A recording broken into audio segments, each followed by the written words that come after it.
Hey there, and welcome to another Photoshop tutorial in which I'm going to cover a bunch of new features in Photoshop CS.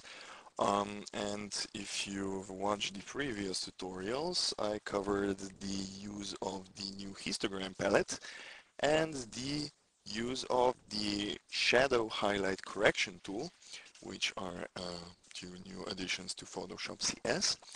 And in this tutorial, I'm going to take a peek at the new and improved file browser, a bunch of new interface improvements, and the type on a path tool.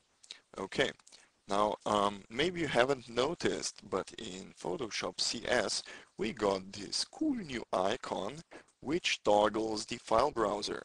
If you click on it, it will close the file browser, and if you have the file browser closed, it will open it.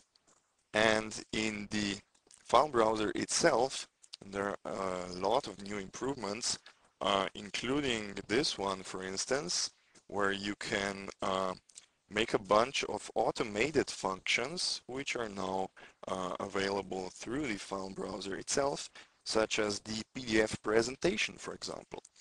And what this does is it creates a PDF file which is opened by the Adobe Reader, and it is a presentation, so it's kind of like a slideshow similar to the Microsoft Office's slideshow. And in the View menu, you can now also specify the custom thumbnail size. So if you're not satisfied with the small, medium, or large thumbnail, you can customize your own setting. Something like, I don't know, 100, 200, or 300 pixels. Okay, now I'm going to toggle out of the file browser, and I'm going to show you the type on a path tool. I'm going to take the path tool, and I'm going to make a quick and dirty path, something like this, should do the trick. And I'm going to take the type tool.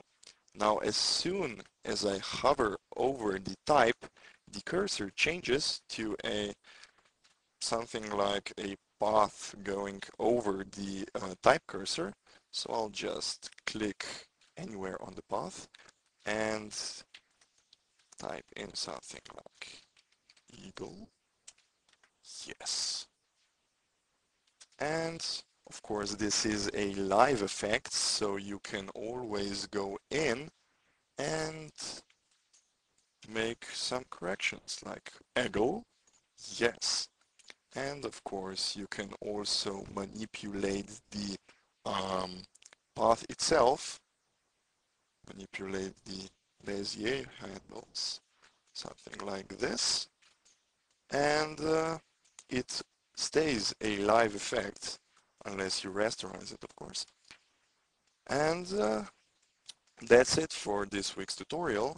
In the next week's tutorial, I'm going to cover the last two cool new features of Adobe Photoshop CS, which are the photo merge command, which is really useful if you're creating panorama shots, and the match color command, which is really useful if you want to make panorama shots and you forgot to log the exposure.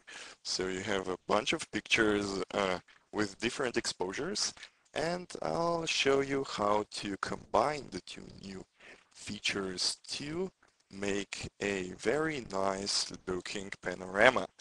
Okay, if you have any feedback over the tutorials, I suggest you take a peek at the forums at lombergar.com and participate. Okay, well, this concludes this week's tutorial, and till next week, take care, bye.